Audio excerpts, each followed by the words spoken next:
Assalamualaikum. Alhamdulillahirabbil alamin wa bihi nasta'in ala umuri dunya waddin.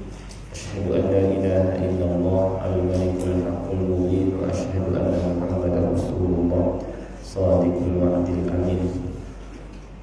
Allahumma shalli wa sallim ala nabiyyina Muhammadin wa ala alihi wa sahbihi ajma'in. Amma ba'd. Pertama kita panjatkan puja dan puji syukur kehadirat Allah Subhanahu wa taala yang terus melimpahkan kepada kita semua nikmat-nikmatnya, terutama adalah nikmat Islam, demikian pula nikmat taufik ya, dimudahkan kita oleh Allah Subhanahu wa taala untuk dapat menjalankan ajaran-ajaran Islam yang diantaranya adalah salat subuh berjamaah. Salawat dan salam tidak lupa kita sampaikan kepada Nabi kita Nabi Muhammad sallallahu alaihi wasallam, kepada keluarganya, para sahabatnya dan orang-orang yang mengikutinya hingga hari kiamat. Seperti biasa pada subuh pekan ketiga kita mempelajari materi tauhid atau materi akidah ya, agar akidah kita semakin kokoh dan agar kita dapat menjaga tauhid kita dari hal-hal yang dapat merusak tauhid dan hal-hal yang dapat mengurangi kesempurnaannya, sehingga dengan begitu kita dapat memurnikan tauhid kepada Allah Subhanahu wa taala semurni-murninya. Yang kata ulama, man haqqaqa tauhid dakhala al-jannah bila hisab wala adab. Barang siapa yang memurnikan tauhid semurni-murninya, maka dia bakal masuk ke dalam surga tanpa hisab dan tanpa azab, yakni akan dipermudah masuk ke dalam surga Allah Subhanahu wa taala. Amin ya rabbal alamin. Kalau pada kesempatan yang lalu kita mempelajari terkait dengan macam-macam ibadah, dan bahwa semua ibadah harus ditujukan kepada Allah Subhanahu wa taala, baik itu berdoa, baik itu bertawakal, baik itu berharap, baik itu berkurban, dan bahwa mengarahkan ibadah ini kepada selain Allah Subhanahu wa taala disebut dengan syirik ya, yang merupakan dosa yang sangat-sangat besar. Maka pada kesempatan Ahad pada subuh ini kita akan mempelajari hal yang termasuk juga perlu kita perhatikan terkait dengan ar-ruqyah yang diartikan dengan ruqyah ya. Ini kita bahas karena terkadang sebagian orang dalam melakukan ruqyah atau jampi-jampi jatuh ke dalam kemusyrikan, maka dibahas ya dalam pembahasan tauhid di sini. Ya. Ta'rifuha, pengertian dari ar-ruqyah atau ar-ruqyah. Ya. Ruqyah lugatan secara bahasa jam'u ruqyah adalah bentuk jamak dari kata ruqyah. Wahiyal audah, yang artinya adalah jampi-jampi, ya, jampi-jampi. Ruqyah menjadi bahasa sekarang sudah dikenal, ruqyah jampi-jampi. Ruqyah ini nanti akan diterangkan, ada yang syar'iyah, ruqyah yang sesuai dengan syariat, dan ada juga ruqyah yang tidak sesuai dengan syariat, ya, jampi-jampi. Ya. Syar'an, secara syarat adalah ayat, berupa ayat-ayat yang dibacakan, wa adkar, zikir-zikir, wa adiyah, doa-doa, tuqra'u 'alal marid, yang dibacakan kepada orang yang sakit ya, yang terkena sihir, yang kesurupan. Kalau berupa ayat, zikir-zikir dari Nabi SAW atau doa-doa yang beliau ajarkan, maka jelas ini syar'i, ruqyah yang syar'i, yang memang disyariatkan benar gitu ya, selama berupa ini ayat yang dibacakan, selama berupa zikir-zikir yang memang diajarkan Nabi sallallahu alaihi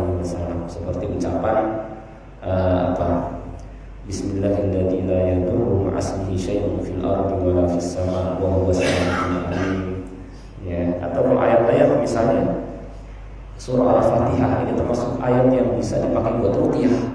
Surah Al-Fatihah. Ya. Bagaimana di zaman Nabi SAW, ya, ada ketika para sahabat radhiyallahu anhum mampir ke sebuah kampung, dan kampung tersebut tidak mau menjamu para sahabat.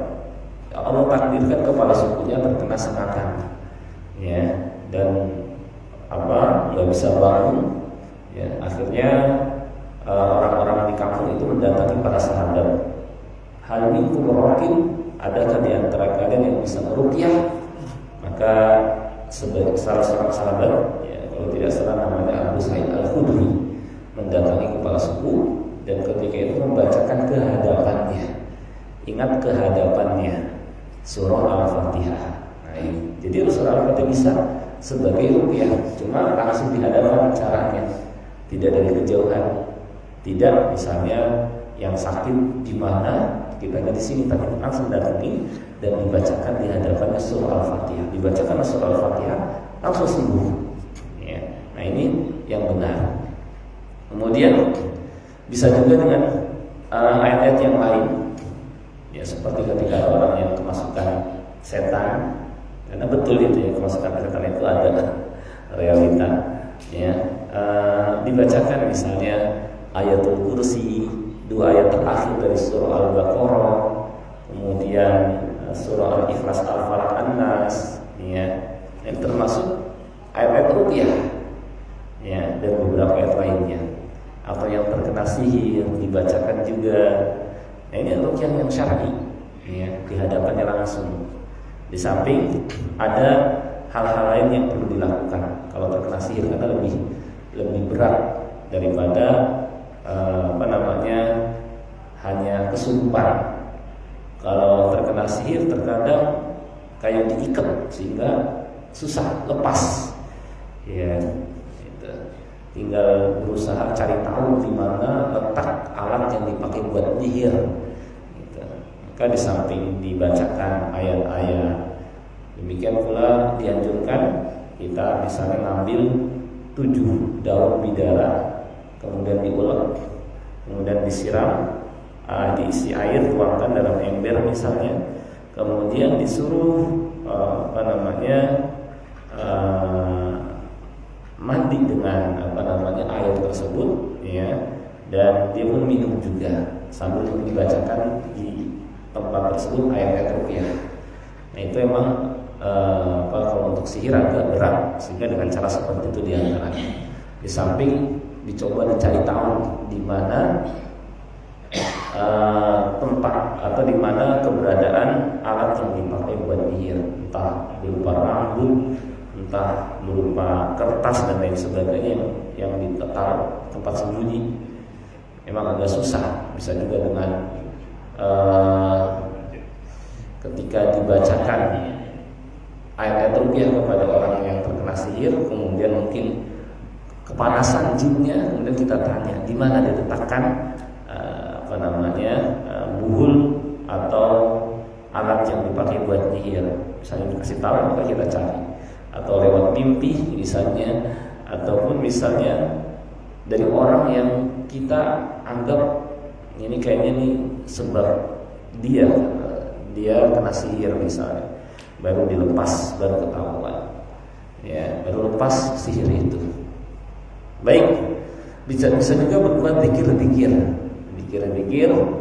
tadi, bisa a'udzu bikalimatillahi tammati min syarri ma khalaq, a'udzu bikalimatillahi tammati min syarri ma khalaq, ya, atau juga dengan doa wa adiyah, doa as'alullahal azim rabbal arsyil azim ay yashfiya, as'alullahal azim rabbal arsyil azim ay yashfiya, atau Allahumma rabban nas adhibil ba's ishfi anta syafi la shifaa illa shifaa shifaan la yughadiru saqama. Dibacakan di hadapan orang yang sakit, dipegang bagian yang sakitnya sambil baca doa itu, atau bismillah a'udzu bi'izzatillahi wa qudratihi min syarri ma ajidu wa uhadiru supaya dikar. Nah, ini doa-doa yang diajarkan oleh Nabi SAW.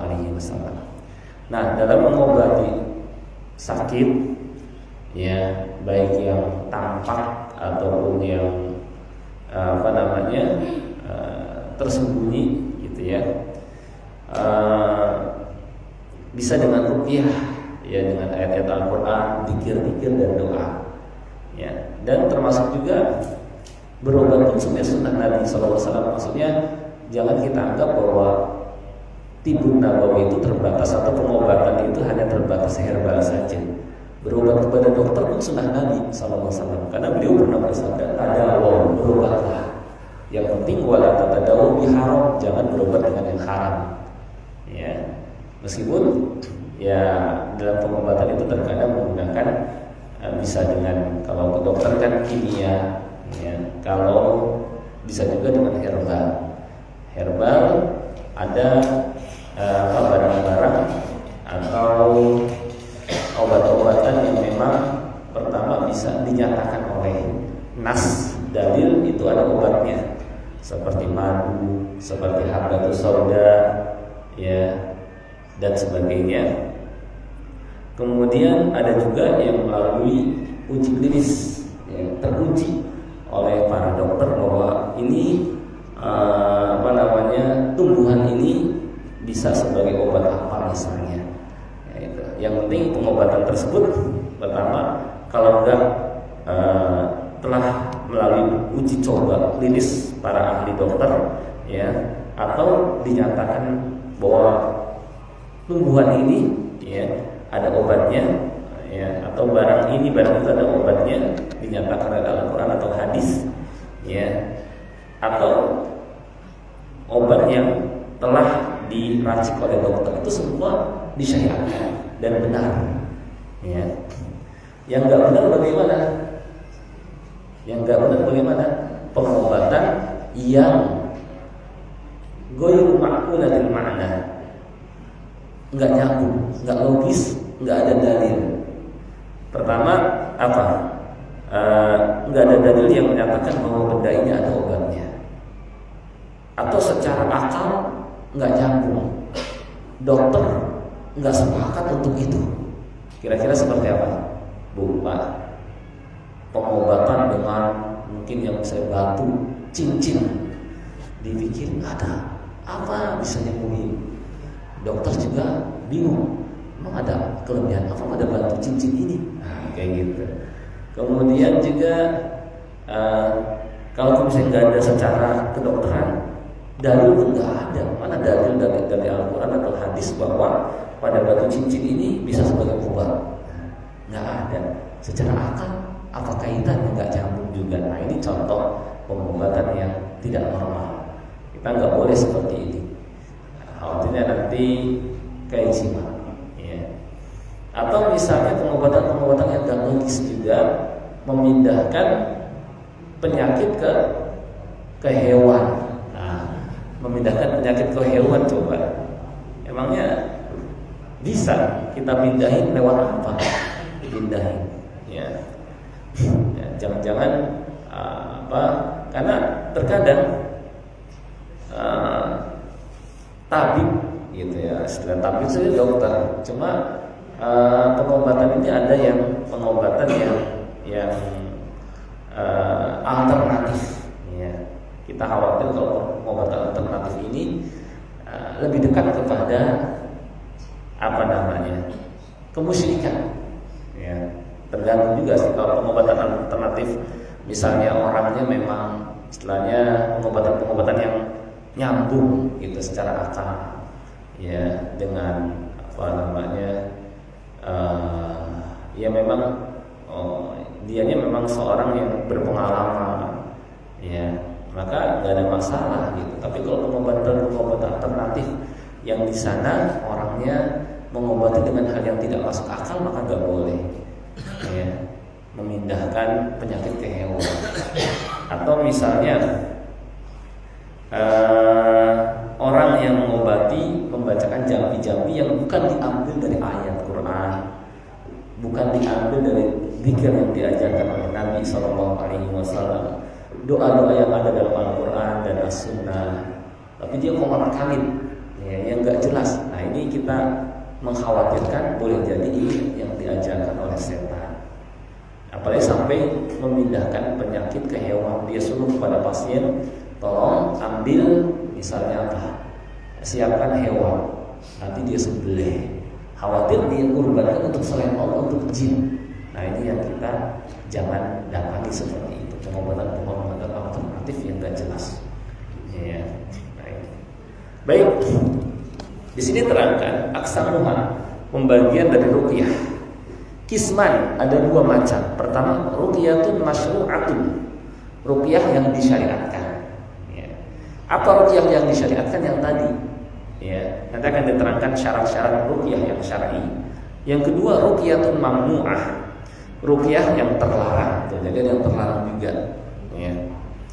Pertama, ruqyah al-masyru'ah, ruqyah yang disyariatkan, hiya adalah ma tawaffara fiha thalathatu syurut bi ijma'il ulama, adalah ruqyah yang terhimpun di dalamnya 3 syarat berdasarkan kesepakatan para ulama. Apa syarat tersebut? Yaitu antakuna bilisanin arabiyyin mubin, dengan bahasa Arab yang jelas, wa ma yu'raf ma'nahu, yang diketahui maknanya, artinya. Ya. Jadi menggunakan bahasa Arab, artinya bisa bisa dipahami artinya. Ya. Menunjukkan kalau misalnya qomat kamit, terus kita nggak paham isinya, nah ini tidak memenuhi syarat ruqyah syar'i. Ya, pernah dengar kan Pak Teguh ya, ada orang qomat kamit nggak jelas, bukan ayat yang dibaca, bukan zikir yang dibaca, bukan doa, nggak jelas. Kadang-kadang orang-orang dulu kayak gitu, sebagian ya orang-orang yang sebenarnya yang sudah sekarang mungkin sudah lanjut usia, ya karena dia mungkin peninggalan nenek moyangnya ngajarin kalau sakit bacanya qomat kamit yang nggak jelas. Nah ini kalau nggak jelas, nggak diketahui artinya, ya tidak menggunakan bahasa Arab juga, ya. Nah ini kita mengkhawatirkan ini dari jin, dari setan, ya, yang disampaikan kepada wali-walinya, kepada para dukun, dan diwarisi kepada generasi setelahnya, gitu ya. Yang kedua, syarat ruqyah yang syar'i antakuna bi kalamillah, ya, menggunakan firman Allah Subhanahu wa taala, ayat Al-Qur'an. Au bi asma'ihi wa sifati, atau dengan nama-nama dan sifatnya disebut, ya. Misalnya tadi bismillah turbatu ardina biriqah ba'dina yushfa sakinuna. Nah itu jelas dengan nama Allah. Itu ya, istilahnya disebut nama Allah di situ, ya. Bahkan nggak ada masalah pengobatan dengan air, ya, dibacakan di situ ayat Al-Qur'an, surah Al-Fatihah, ayatul kursi, 2 ayat terakhir, surah Al-Ikhlas, Al-Falaq, Nas, dan kita suruh dia minum, nggak ada masalah juga. Karena istilah itu dari generasi terdahulu pun seperti itu. Selama yang dibacakan adalah ayat Al-Quran, ya, zikir atau doa yang diajarkan Nabi SAW, nggak ada masalah. Gitu ya. Yang ketiga, Allah ya'tamida 'alaiha i'timadan kulliyyan, dia tidak bersandar kepada ruqyah tersebut, bal ya'taqid anna ruqyah la tu'athir bi dzatiha bal bi taqdirillahi azza wa jalla. Dia yakin bahwa ruqyah ini hanyalah sebagai sebab, ya, dan tidak bisa punya pengaruh sendiri, bahkan dengan izin dan takdir Allah Subhanahu wa taala. Ya, jadi hal yang perlu diperhatikan dalam ruqyah, pertama, ya mungkin dengan menggunakan bahasa Arab dan artinya jelas. Ya, terkadang ada mungkin Arab yang nggak jelas, ya. Wallahu a'lam, Arab yang nggak jelas itu contohnya ya, makoli, wa makola, itu Arab yang nggak jelas itu. Saya sendiri nggak paham apa itu artinya. Katanya bahasa Suryani. Nah itu, ternyata bahasa Suryani itu enggak. Nah ini Arab yang nggak jelas kayak gitu. Ini nggak bisa untuk ngobatin pakai makoli. Artinya juga nggak jelas. Kenapa? Kan ada yang begitu. Nah ini bahasa Arab yang nggak jelas begitu. Ya. Ketika bicara kemudian diselingi dengan makoli, itu aja muter-muter di situ. Nah ini gak jelas bahasa Arabnya. Saya sendiri nggak tahu apa artinya itu. Gitu ya. Itu juga bukan katanya bahasa Suryani, tahu orang yang ngerti bahasa Suryani juga kata bukan kayak gitu bahasa Suryani. Gitu. Nah ini berarti pengobatan yang gak jelas gitu ya. Jangan seperti itu. Jangan diajarin sama jin. Yang kedua isinya yang menggunakan ayat-ayat Allah, ya, zikir atau doa yang diajarkan Nabi SAW seperti yang tadi saya sampaikan. Bismillahirrahmanirrahim. Ma'asmihi syai'un fil ardi wa la fis sama' wa huwas sami'ul alim. Dengan nama Allah yang ketika disebut namanya tidak ada yang bisa membahayakan sesuatu pun di langit maupun di bumi. Kemudian a'udzu bi kalimatillahi tammati min syarri ma khalaq. Aku berlindung dengan kalimat Allah yang sempurna dari kejahatan makhluknya dan seterusnya. Nah, itu baru jelas ada dalilnya. Ya. Kemudian juga dia hanyalah meyakini sebagai sebab saja. Yang menyembuhkan adalah Allah Subhanahu wa taala. Nah, ini baru syar'i. Gitu ya. Nah, terkadang kok ada orang yang kesurupan misalnya, ya, dibacakan berkali-kali kok nggak keluar jinnya, ya. Itu gimana tuh, Pak? Kok ada yang lama kok nggak keluar jinnya? Itu kenapa tuh? Padahal sudah dibacakan ayat Al-Quran.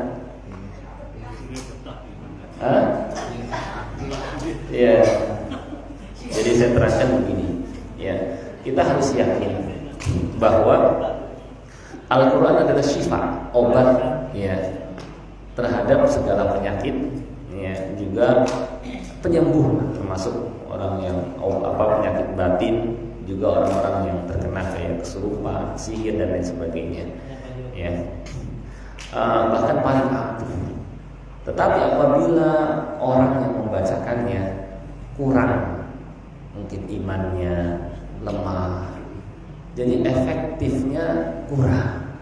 Perumpamannya seperti ada orang punya senjata super hebat, ya, yang mahal, dibuat memang dirancang terbaik, tapi orang yang menggunakannya kurang pandai menggunakan, ya, tidak bisa menggunakan, ya, jadinya efektifnya pengaruh senjata itu gimana?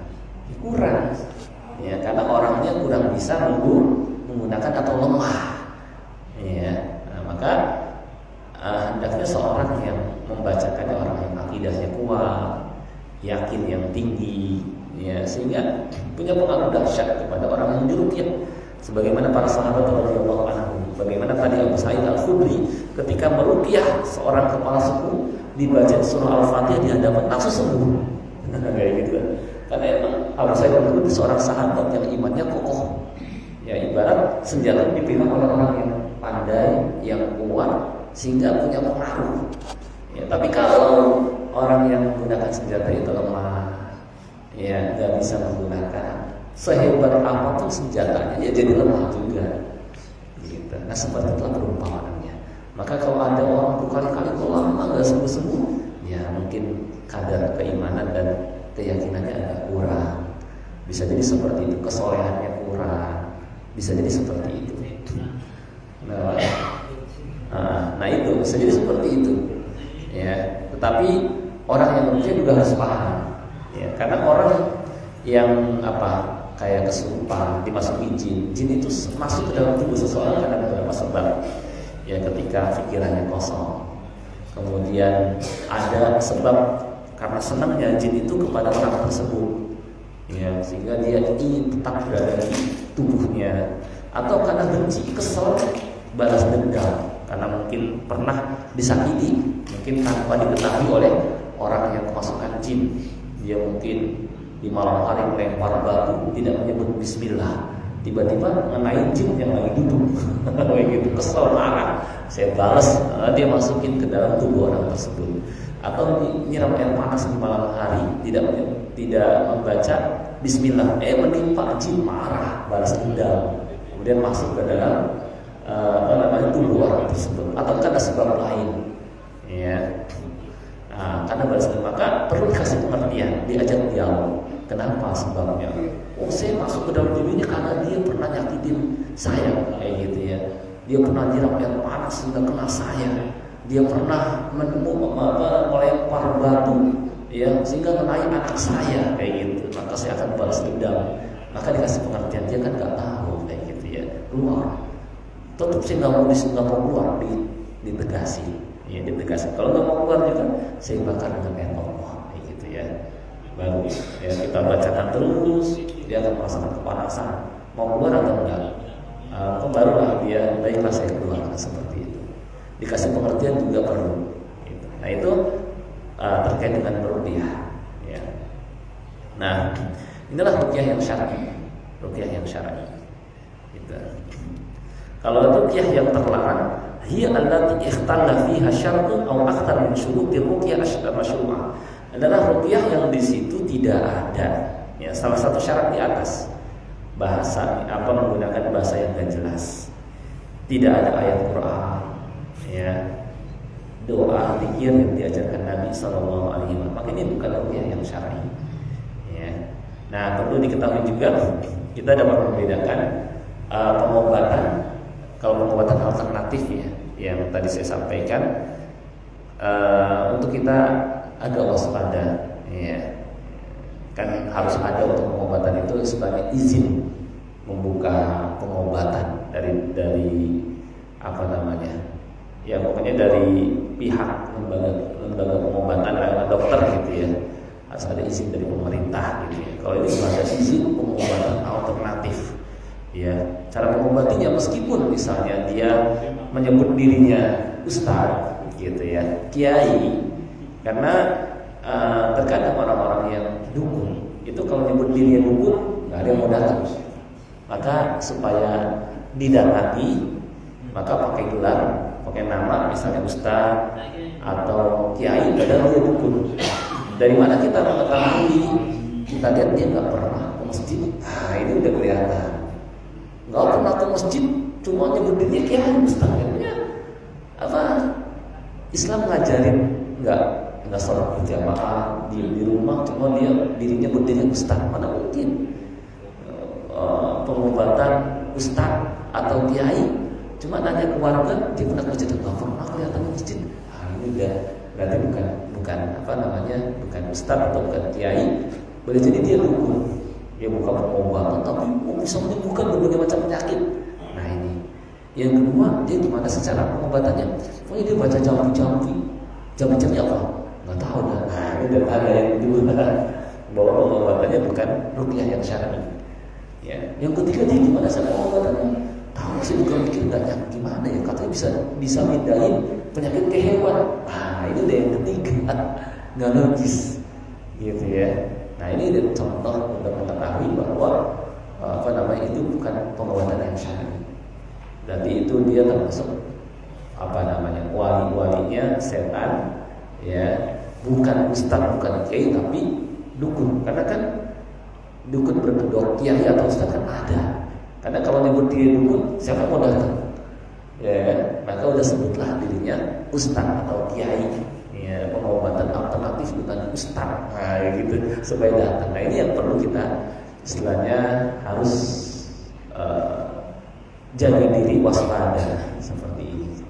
Jadi caranya bagaimana? Pak ada tuh nggak pernah kelihatan ke masjid, gitu. Masa si ustaz nggak pernah kelihatan ke masjid, gitu ya. Kiai nggak pernah kelihatan ke masjid, bukan pengobatan. Gitu. Kemudian bacanya juga nggak jelas. Kemudian pengobatan juga istilahnya nggak masuk akal. Nah ini udah menunjukkan itu bukan ruqyah yang syar'i, ya, bukan ruqyah yang syar'i. Lalu bagaimana? Jadi pengobatan itu kalau bisa disimpulkan yang benar, pertama kalau nggak diterangkan, kalau misalnya pertama berdasarkan dalil bahwa penggunaan cara seperti ini bisa menyembuhkan, misalnya dengan bekam, itu memang ada dalilnya, bekam, ya, kemudian juga dengan mengkonsumsi madu, ya, kata dalam Al-Quran fihi syifa'un linnas, madu itu ada obat bagi manusia. Kemudian habbatus sauda, kata Nabi SAW, inna fil habbatis sauda dawa likulli da'in lasan. Bahwa habbatus sauda itu ada obat terhadap berbagai penyakit kecuali penyakit maut. Nah, itu berarti ada dalilnya. Cara yang kedua adalah melalui uji klinis, kayak gitu ya, percobaan bahwa ini memang betul setelah diuji oleh para dokter, para ahli, tumbuhan ini, mengkonsumsi ini itu ada bisa menyembuhkan. Nah, ini uji klinis. Yang ketiga ma'qulatul ma'na, logis. Nah, itu apabila tidak ada hal ini, dalil nggak ada, uji coba dari para ahli nggak ada, secara akal nggak logis, nah ini kita harus waspada. Nah, itu jelas Pak atau Bu ya? Baik, kalau sudah jelas kita tanya jawab saja ya, terkait dengan masalah ini. Silahkan kalau ada yang belum jelas atau ingin ditanyakan bisa disampaikan.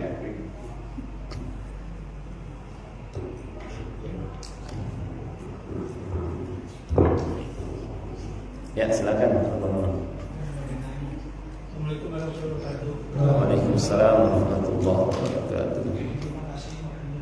Yang saya tanyakan begini, kalau kita melihat sejarah, kita lihat karya bahwa di saat Rasulullah itu siswanya dari masa biasa, Betul.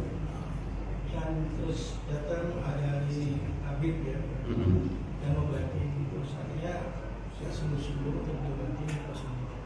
Dan di situ sedangkan Al-Quran belum turun Ustaz. Nah, kira-kira karena mujizat atau karomah apa memang ada apa yang Rasulullah itu pegang tangan dari masa dia langsung sembuh sehingga beliau dicari-cari oleh kembalikan lagi ke yang aku berdoa karena dia cari. Nah, sekarang yang saya tanyakan di situ kan belum ada Al-Quran Pak. Terus yang kedua saya tanyakan tentang bekam. Apakah juga Rasulullah dulu pernah melakukan? Karena saya pikir kalau peralatan bekam sekarang kan ditusuk kemudian. Mungkinkah Rasulullah juga waktu itu melakukan? Ya, baik itu dulu ya Pak ya. Baik, terkait dengan yang pertama, istilahnya dalam sejarah bagaimana Rasulullah SAW ketika kecil misalnya, ya disusui oleh Halimah As-Sa'diyah. Perlu kita ketahui ini termasuk tanda-tanda kenabian dari sejak kecil sudah ada, ya. Jadi ceritanya dan kebiasaan bangsa Arab, mereka terkadang menyerahkan anaknya ke ibu susu yang tinggal di kampung-kampung karena perkampungan lebih asri, lebih nyaman dan lebih menjaga lisan, ya bahasa juga. Pokoknya dulu kayak gitu, seperti itu daripada di kota-kota yang sudah tercampur. Ya, ketika itu Nabi SAW diserahkan kepada Halimah. Keadaan keluarga Halimah ketika itu kekurangan. Keadaan keluarga Halimah ketika itu istilahnya pokoknya dalam kondisi miskin, kekurangan gitu ya. Tapi setelah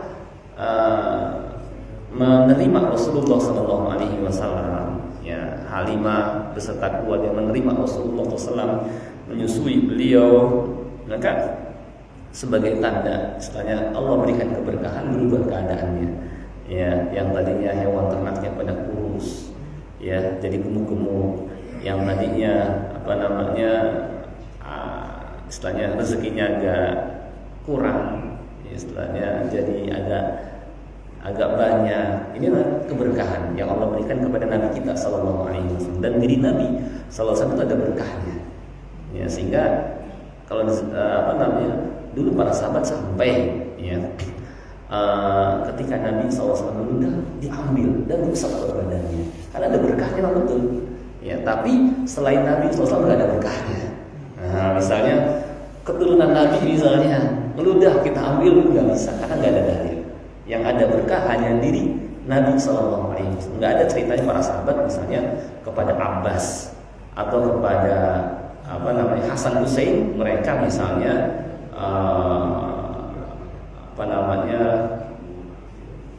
misalnya tadi kayak minum, setelah diminumnya kayak gitu, ngambil air minumnya, kemudian mencium bodornya sampai kayak gitu ya. Nah, ini nggak ada berkahnya. Yang ada berkahnya diri Nabi SAW. Setelah beliau wafatnya sudah terputus keberkahan itu. Gitu. Nah, itu yang pertama. Diri Nabi SAW memberikan keberkahan. Para nabi itu kayak Nabi Isa alaihissalam, waja'alani mubarakan aina ma kuntu, dan Allah menjadikan aku diberkahi di mana saja aku berada. Nabi kita SAW juga diberkahi oleh Allah Subhanahu wa taala, sehingga apa namanya?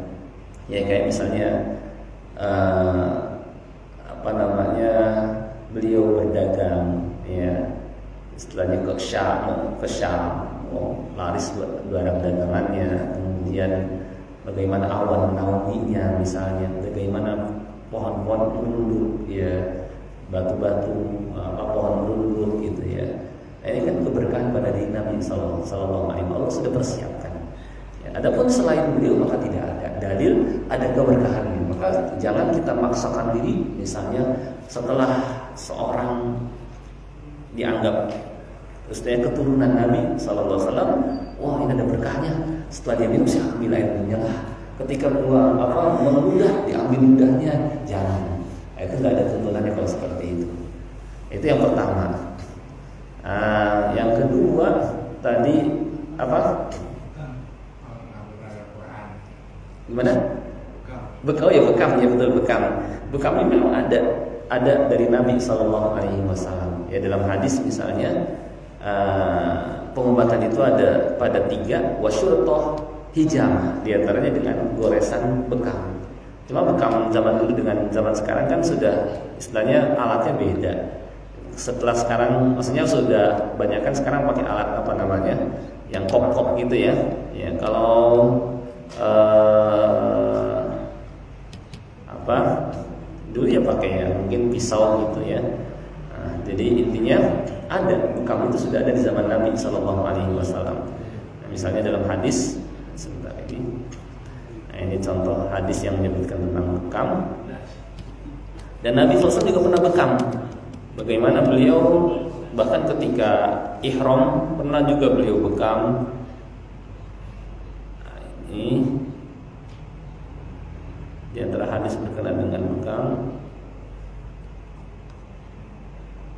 Misalnya al-hijamah.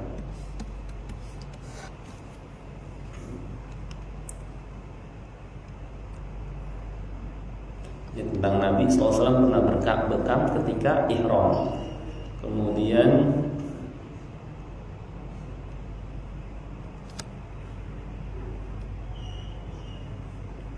Asy-Syifa, beliau pernah bersabda, Asy-Syifa fi thalathah, pengobatan itu ada pada 3 dalam hadis riwayat Bukhari. Syarbati asal minum madu, wa syartati mihjam. Nah, itu ya, dan goresan bekam, wa kayah nar, atau dengan pengobatan dengan api besi panas. Wa anha ummati anil kayah, akan tetapi aku melarang umatku mengobati dengan besi panas. Gitu kan, ada orang dulu kan dengan besi panas kemudian sampai sakit sekali gitu ya. Nah, Rasulullah SAW melarang umatnya menggunakan besi panas. Pakai bekam silahkan, minum madu nggak apa-apa, malah bagus gitu ya. Nah itu. Itu jelas ya. Ada lagi mungkin yang mau ditanyakan? Ya, silakan. Waalaikumsalam warahmatullahi wabarakatuh. Salam. Pada intinya kajian kita ini mengenai tauhid Ustaz. Betul. Bagaimana